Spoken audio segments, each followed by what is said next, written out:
ॐ अज्ञानतिमिरान्धस्य ज्ञानञ्जनशलाकया चक्षुरुन्मिलितं येन तस्मै श्रीगुरुवे नमः।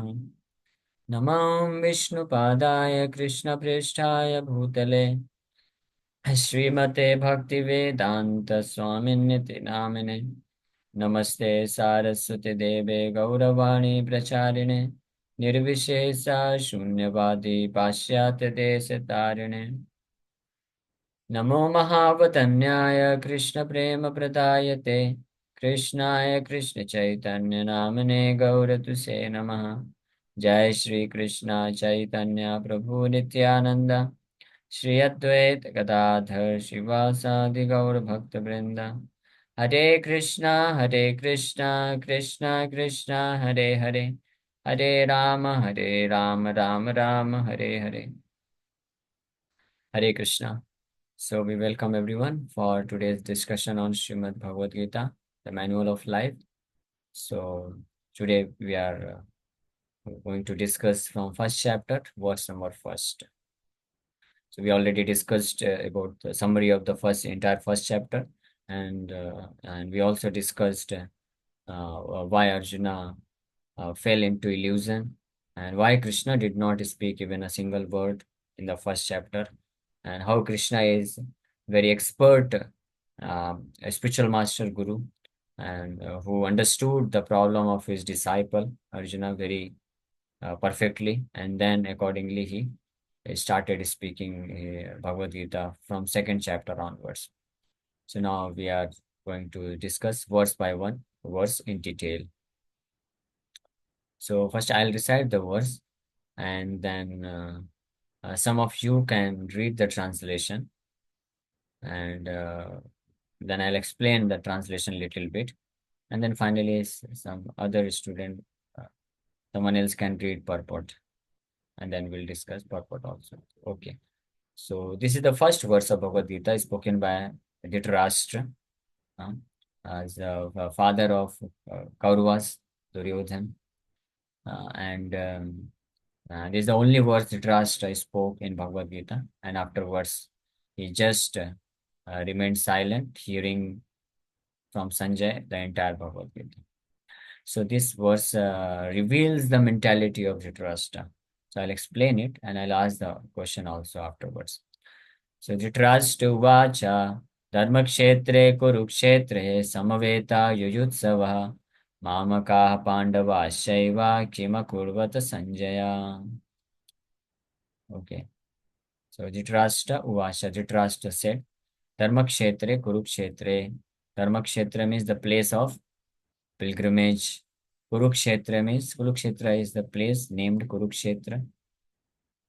Kurukshetra is still existing. Everyone knows about it. Samaveta means assembled. Yuyutsava, desiring to fight. Mamakaha, my party, my sons. Dhritarashtra is saying this. Pandava, the sons of Pandu. Cha, and Eva, certainly. Kim, what? Akurvata, did they do? Sanjay, oh Sanjay. Okay. So some of you can read the translation. Yes, who would like to read? Please raise your hand.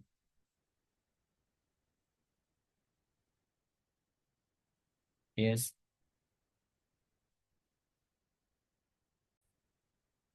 I'll just share the screen again because nobody raised the hand. Yes, yes, Ganesh bro.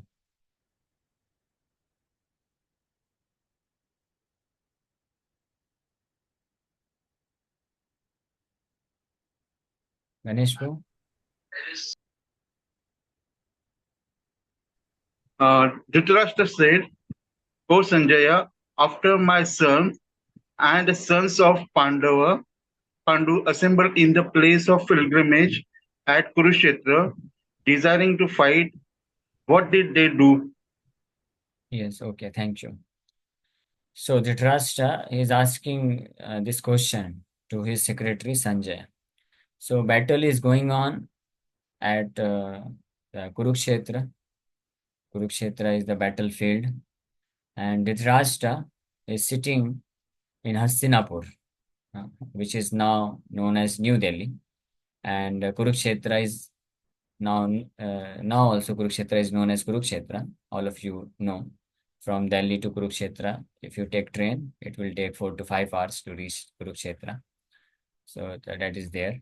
So battle is going on at Kurukshetra, and Dhritarashtra, because he was blind, so he was not allowed to take part in the battlefield.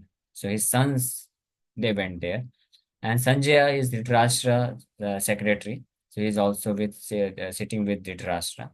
So Sanjaya had the power by the mercy of Vedvyas. Sanjay was disciple of Vedvyas. So by Vedvyas' mercy, Sanjay had the power that sitting at one place, he can just go live. Means he can just see live from any location of the world. That was his power. Live telecast he can. So the Sanjay could see what is happening at Kurukshetra. So Dhritarashtra is asking, "Oh Sanjay, after my sons, yeah, Mamaka. Mamaka means my sons, and the sons of Pandavas. They have assembled in the place of pilgrimage known as Kurukshetra, Dharmakshetra, Kurukshetra, at the battlefield of Kurukshetra, which is a place of pilgrimage. That is Dharmakshetra. So my sons and Pandu's sons, Samveta, they have assembled. Why? With the desiring to fight. With the desire to fight, they have assembled. So, Kim Akurvata Sanjaya, what did they do? Uh, that means what they are planning to do, what they have planned, what is their strategy, what they are doing now. So that is the question that Rashtra is asking. So interestingly, in this verse, Dhritarashtra himself is saying that Samaveta Yuyutsava, my sons and Pandu's sons, they have assembled at the battlefield of Kurukshetra, which is a place of pilgrimage. So they have assembled Yuyutsava with the desire to fight. So now he's asking Kimakuruvata Sanjay, what did they do?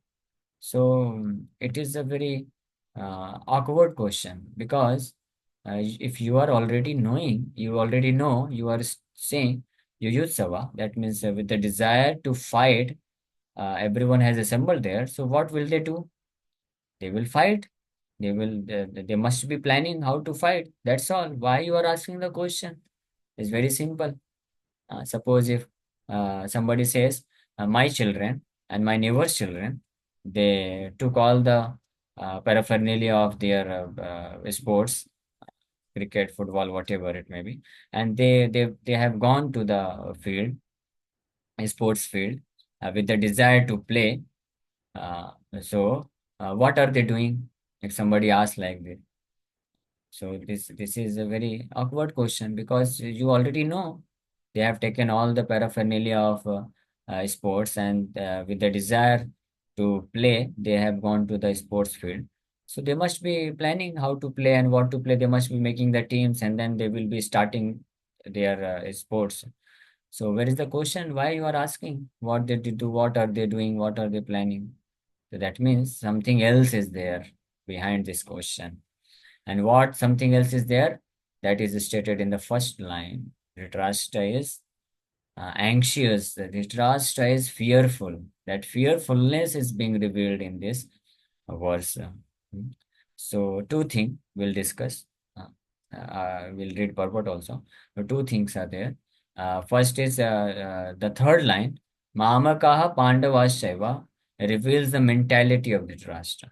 This is first thing. And second thing, the first line and fourth line combined together, and second line also, because the Trashta is saying they have assembled to fight with the desire to fight, but what are they doing? So that means he is having some kind of fear, and that fear is because of Dharma Kshetra, Kurukshetra. That means some fear is there within the heart of the Dhritarashtra, and some kind of very critical mentality is there within his heart. That's why he's saying Mamakaha Pandavasyaiva. So before we proceed ahead, I would like to request all of you that you please hear the purport very attentively, because at the end of the purport, I will be asking these two questions. So the answer to these two questions, something about these two questions you will get in this purport, and the other some other reasons are also there, which will be revealed in the second verse, in the purport of second verse. And because this is the first verse of first chapter, first practically this is the first verse of the entire Bhagavad Gita. So Srila Prabhupada, in the first paragraph, he is mentioning about the significance of Bhagavad Gita. And then in the first and second paragraph, he is also mentioning the significance of uh, the Bhagavad Gita is spoken at the battlefield of Kurukshetra. The significance of Kurukshetra is mentioned. So here attentively, and we'll ask the questions. Yes, so who can read the purport? Please raise your hand. Yes, so I'm sharing the screen. Yes, Aditi, start. हरे कृष्णा प्रभु जी। प्रभु जी, आस्था ने hand raise किया, अगर वो ले तो आस्था Okay, ठीक है. Yes, Astha, please read. Hare Krishna Prabhu ji. Hare Krishna. Bhagwat Prabhu ji purport पढ़ना है ना? Yes, yes, purport. Bhagavad Gita is the widely read theistic science summarized in the Gita Mahatma, glorification of Gita. There it says that one should read Bhagavad Gita very Scrutinizingly. scrutinizingly with the help of a person. Scrutinizingly means with all seriousness and sincerity. As you know, we have already discussed Gita Mahatma. So Srila Prabhupada is just mentioning the Gita Mahatma. So we have already discussed that Gita, glorification of Gita. So there it says that one should with sincerity and seriousness. Gita dhyana silasya pranayam parasya naiva santi papani purva janma kritani cha. So one should read Bhagavad Gita like this, and with the help of a person who is a devotee of Sri Krishna, and try to understand it without personally motivated interpretations. That this without personally motivated interpretations is sincerity, and very scrutinizingly means seriousness. Okay, yes, go ahead. The example of clear understanding is there in the Bhagavad Gita itself. In the way the teaching is understood by Arjuna, who heard the Gita directly from the Lord. If someone is fortunate enough to understand the Bhagavad Gita in that line of disciple succession without motivated interpretation, then the surpasses all studies of Vedic wisdom and all scriptures of the world, one will find in the Bhagavad Gita. All that is contained in other scriptures, but the reader will also find things which are not to be found elsewhere. There is the specific standard of the Gita. It is the perfect theistic science because it is directly spoken by the Supreme Personality of Godhead, Lord Krishna. Okay, okay. So in this verse, one should try to understand Bhagavad Gita without personally motivated interpretations. So what does this mean? Srila Prabhupada is writing, the example of clear understanding is there in the Bhagavad Gita itself. Yeah? So we need not to manufacture anything, that in how we should accept Gita, in what should be the interpretation of Gita, what should be the explanation of Gita. So there is no requirement of anybody to comment, anybody to give some understanding, some interpretation, some explanation on Bhagavad Gita. There is no requirement at all. In one of the lectures, Srila Prabhupada says, if somebody tries to give some interpretation on Bhagavad Gita, that means he thinks himself to be more intelligent than the Supreme Lord Krishna. That means he thinks, Krishna, I should give some meaning of Bhagavad Gita which Krishna could not give. That means he is thinking he is more advanced and more knowledgeable, or more intelligent than the Supreme Lord Krishna.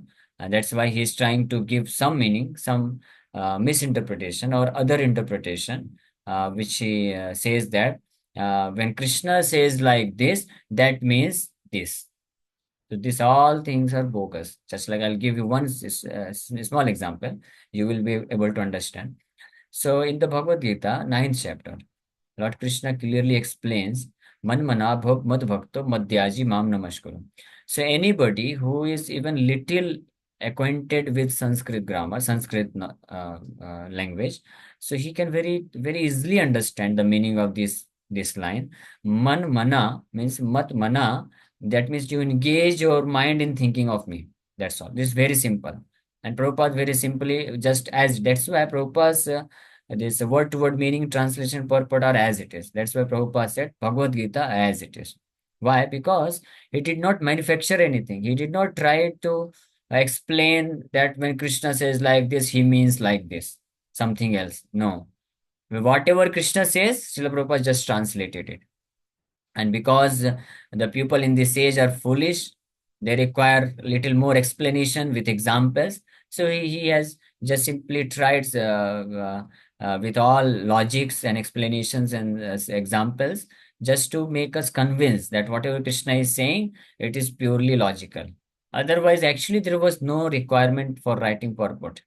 Because if somebody, because our heart is polluted, and in this age of Kali Yuga, people are, their brain substance is filled with cow dung, not cow dung. Cow dung must is very pure. Some other dung, we need not to mention, especially those who are Mayavadis. Their brain substance is filled with the stool of the lowest kind of animal. That's why, in order to clean that brain substance, Srila Prabhupada and our acharyas, they had to give this explanation and purport. So Krishna says, Man mana bhav mad bhakta. It's very simple. Man mana means you engage your mind in thinking of me. Bhava mad bhakta means become my devotee. Very simple. Mad yaji. Yaji means worship. You worship me. Mam namaskuru. You offer pranams to me. Very simple. Anybody can understand. Even a small boy can understand, and even a small boy can follow also this instruction. This instruction is not very difficult, but there are such a foolish people. Uh, I'm sorry, but Srila Prabhupada says, I must say like this. Srila Prabhupada says that there are foolish rascals who misinterpret and present the teachings of Bhagavad Gita in such a complicated manner. They make it so difficult that even the greatest scholar cannot understand what is the purpose of Gita. Just imagine. But the entire purpose, what the sloka which I just quoted, it's from ninth chapter, 34th number verse, and it is also again repeated by Supreme Lord in the 18th chapter, verse number 65. So it clearly explains the conclusion or purpose of Bhagavad Gita. That is the ultimate thing which should be done after reading Bhagavad Gita. That is the purpose of Bhagavad Gita. Krishna himself says that whatever I have spoken, Arjuna, now I'm giving the conclusion. I'm giving you the conclusion. You must follow it. Man mana bhav mad bhakto madhyaji mam nam. It's very simple. And even a boy, small boy, 4-year, 5-year-old boy, if you just simply tell him that think of Krishna, so he can think of Krishna, no problem. Krishna is there, photo is there, Krishna's deities are there. And Sri Chaitanya Mahaprabhu has even made this process very simple. Think of Krishna means you chant Krishna's name, Hare Krishna, Hare Krishna. As soon as you chant Hare Krishna, Hare Krishna, you are immediately thinking about Krishna. Why? Because chanting of Hare Krishna is not different from Krishna. When you say Krishna, when you say Hare Krishna, and as soon as you say Hare Krishna and you hear it, if you are unable to hear it, then you are with Krishna. So that is as good as thinking or meditating upon Krishna's form, because Krishna's name, Krishna's form, Krishna's qualities, Krishna's pastimes are not different. Uh, so Sri Chaitanya Mahaprabhu made it more easier for foolish people of this age. So that is great mercy. Even a boy can follow this. There is no difficulty. Even a small boy can chant Hare Krishna. So simple. Become and then Man mana bhavad bhakto, become my devotee. Devotee means one who renders some kind of service. He is a devotee. So anybody can render any kind of smallest service. Even a small boy can render. You come to temple, just take a broom, and then you just simply sweep the floor. It's very simple. A small boy can do this. If there are devotees sitting, you simply serve, give prasadam. Uh, there's one devotee in Chandivali. So I go there every Friday. So his youngest son, Ananda Kishore. So he's 4 year old, 3 or 4 years old boy. So as soon as I come there, and immediately he brings asan for me. Okay, Prabhuji has come, and Prabhuji will chant Gayatri. So he goes inside the room and brings the asan for doing Gayatri. And as soon as I sit down to take prasad, this boy, small boy, 3 years or 4 years old boy. He goes to mother and says, I will serve, I will serve. And he will take some chapati and bring and give it to me. So this is service, service. This is bhakti, this is bhakta. So anybody can serve. There is no problem. There is no requirement of any misinterpretation. Bhavmad bhakta, madhyaji, worshipping. Of course, worshipping is little difficult. Not every small boy cannot do. But anybody, even 8 to 10 years old boy, he can very easily do worship. There is no problem. He can be taught that you offer agarbatti so many times and lamp so many times. Very simple. And last thing, Mam Namaskuru, just offer pranam. So just lie down in front of Krishna like Dandavat, falling like a stick. So anybody can do this. Anybody can follow the purpose. But because of the rubbish mentality of few the foolish people, they misinterpret, and that's why there was a requirement that some genuine Vaishnava they give some interpretation or they give some commentary or explanation so that this rubbish thing should be can be destroyed from the minds of readers. So there is actually no requirement. So I was mentioning this example I was giving, Man Mana Bhad Mad Bhakto. This is very simple, clear meaning. But there was a so-called great scholar, very famous personality. I will not mention the name, otherwise some of you may become angry upon me. He's very famous, and his birthday is celebrated all over at least all over India. Just imagine. But she is such a foolish person. She gives the misinterpretation, that when Krishna says man manabha mad bhakto, so he says when Krishna says think of me, or Krishna says become a devotee, so that means you don't have to think about Krishna, you don't have to chant Krishna's name, you don't have to worship Krishna. The meaning is that you meditate upon the impersonal Brahma Jyoti, which is speaking from within the body of Krishna, because Krishna is material body, so he is not eternal, but within the body of Krishna there is Nirakara Brahma. So he is that Nirakara Brahma is speaking through Krishna.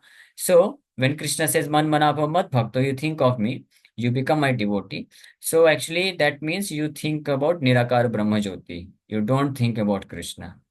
So such a foolish person. Prabhupada very heavily he chastises. Prabhupada says clearly, he is such a foolish person, he doesn't even know that there is no difference between Krishna's body and Krishna's soul. Like we have difference, our body and soul is different. But there is no such thing for Krishna. Krishna's body and soul are non-different. There is no difference. And he is such a fool, he doesn't even know this. And he's writing commentary on Gita. And the biggest wonder is that people are accepting him as great scholar. And the people are worshipping him. And he is known as very famous personality. Just see. He doesn't know even that there is no difference between Krishna's body and soul. Nirakara Brahma is speaking. You think about Brahma. And how will you think Nirakara Brahma? If you want to think about somebody, there must be some form. How will you meditate? And then second question, Mad Bhakta. Bhakta means become a devotee. Serve. So how will you serve Nirakara Brahma? If there is no form, there is nothing. Nirakar means there is nothing. So how will you serve? Huh? And how will you offer your pranam? In which direction? You will offer your pranam. Maham Namaskuru. Madhyaji, how will you worship that Nirakar Brahma?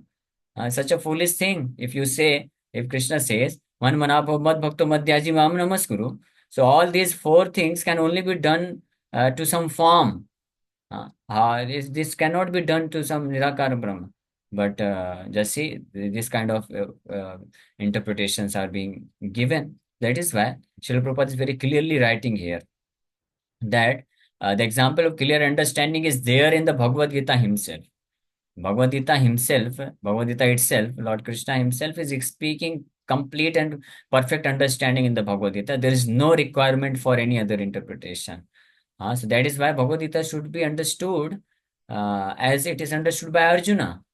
Arjuna simply accepted. Other day, I think yesterday, some of you were asking this question that only devotee can understand Bhagavad Gita. So, what is the meaning of means being a devotee so that we can understand Bhagavad Gita? Very simple. Whatever Krishna says, you just accept it. Simple as it is. You become devotee. Arjuna became devotee. Why? Because whenever Krishna told, whatever Krishna told, he just accepted. Karishya vachanam tava. Arjuna says, this ritam manne. Ahustvam rishya sarve devrishi naradasthatha. Ahustvam, ahustvam rishya ya sarve devrishi rishisthatha. स्वयं च pravishime. Arjuna says, oh, Google Baba failed to. Okay, some of you can find this verse. Ritam, ritam sarvam. Ritam sarvam. Bhagavad Gita 10.14.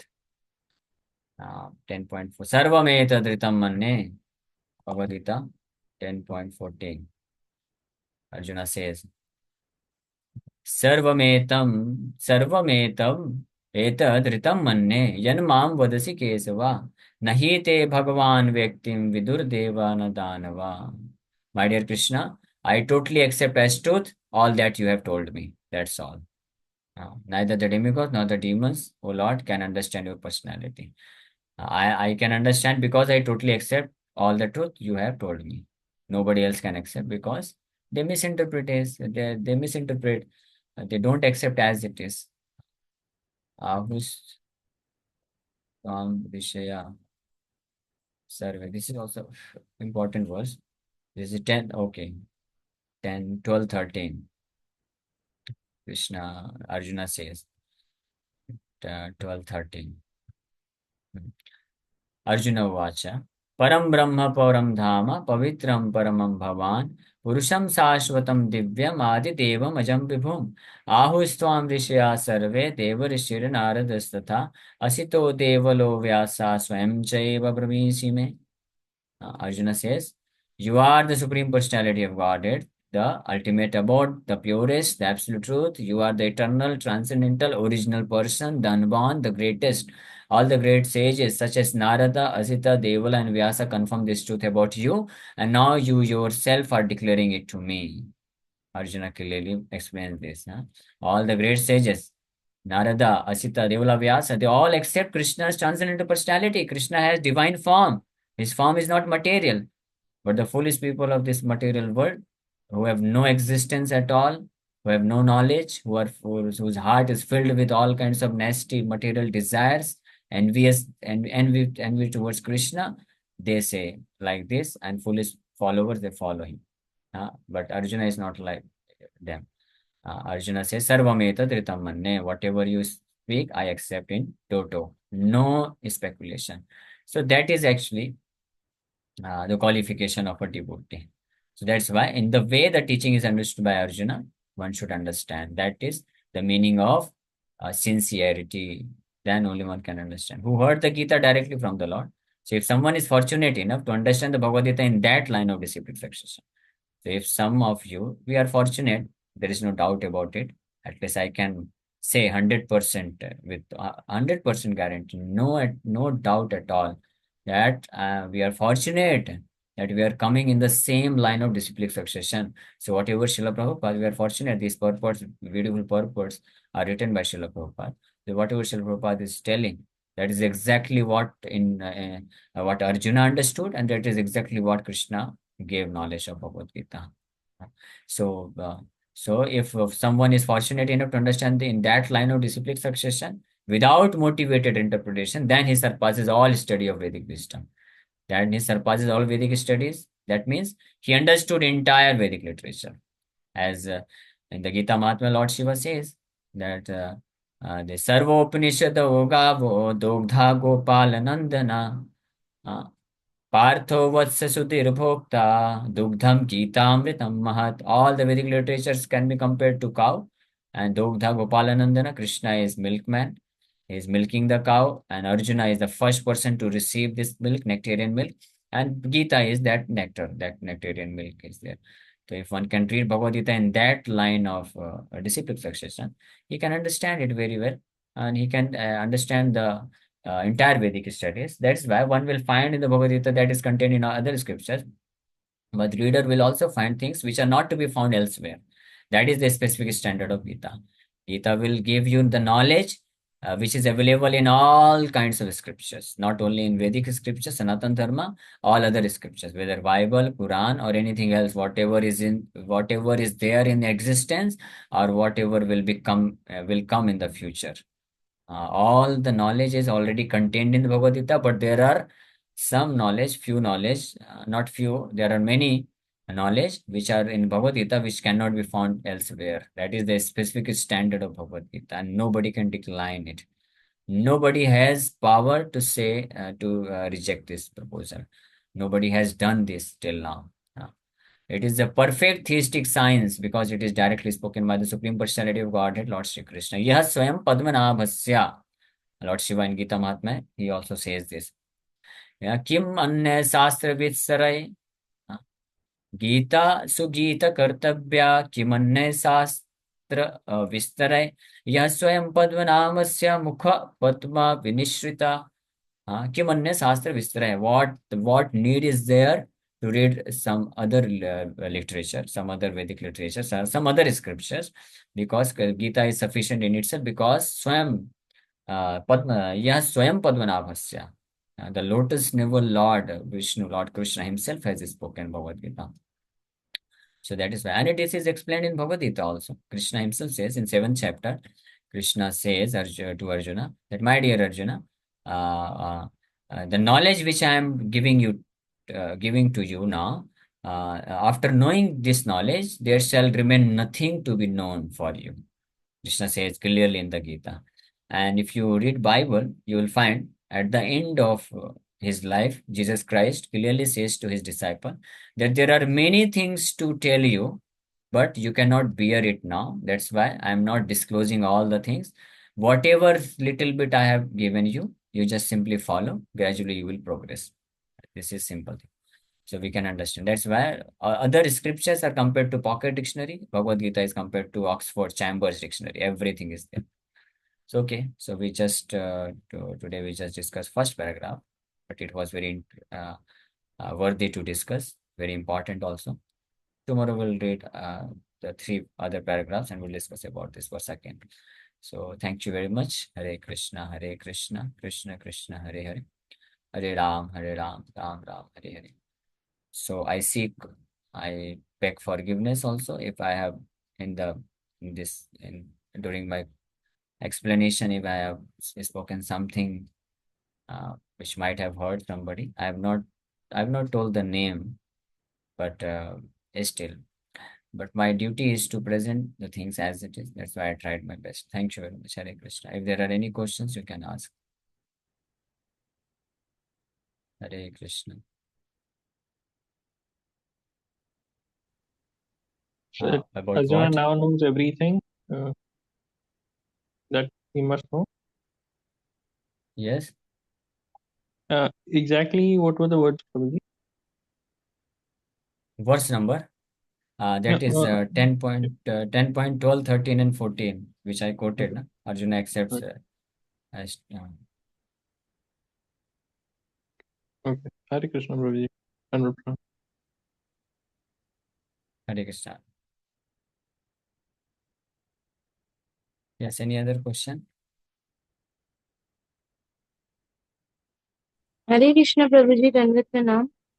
Prabhuji, before coming to ISKCON, before being connected to ISKCON, I also was, into that thing ki God has no form. We have to meditate on some point or some duty.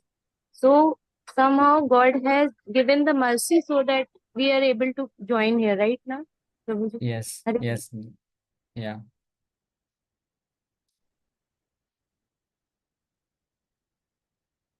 Yes. Any other question?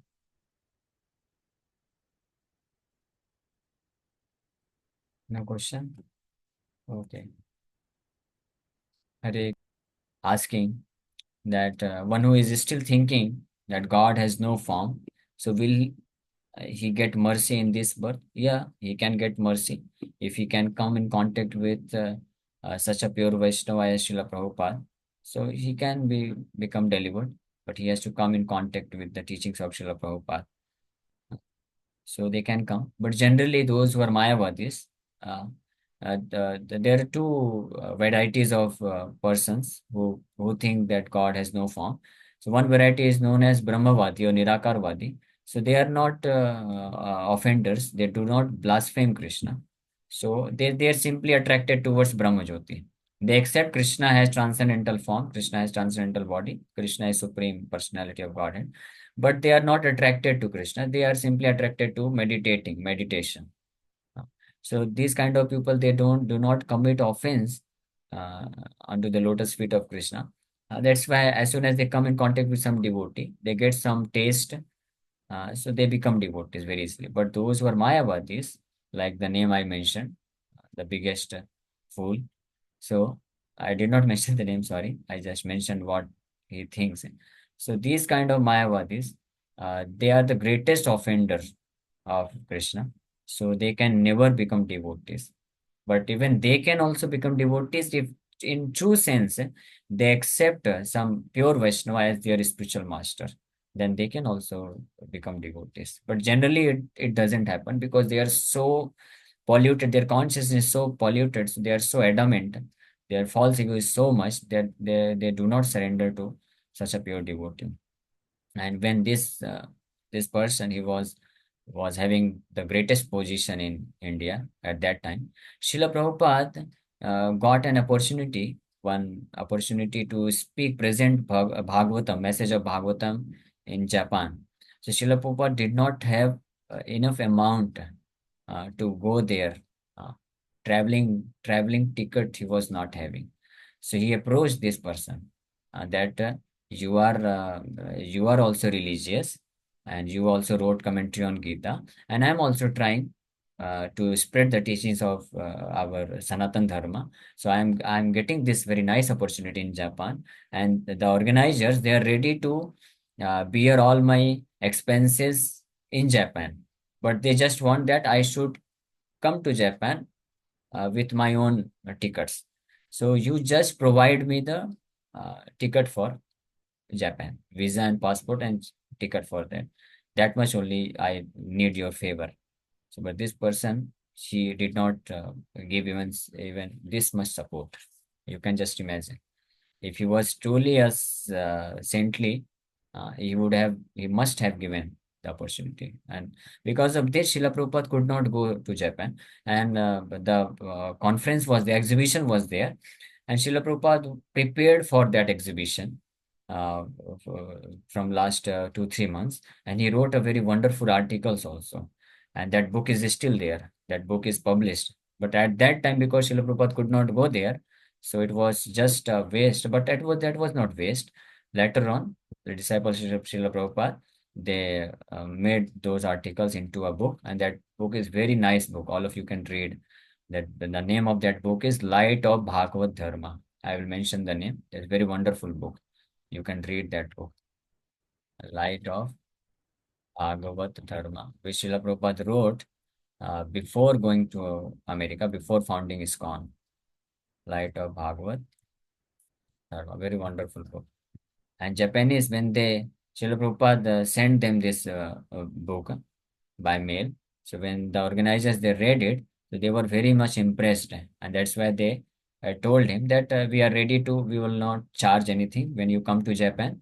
Your accommodation, prasadam, and traveling within Japan will be completely paid by us. But you just come, uh, you have to arrange your own tickets for coming to Japan. But anyway, this book is very nice book. You can read this book. Hare Krishna.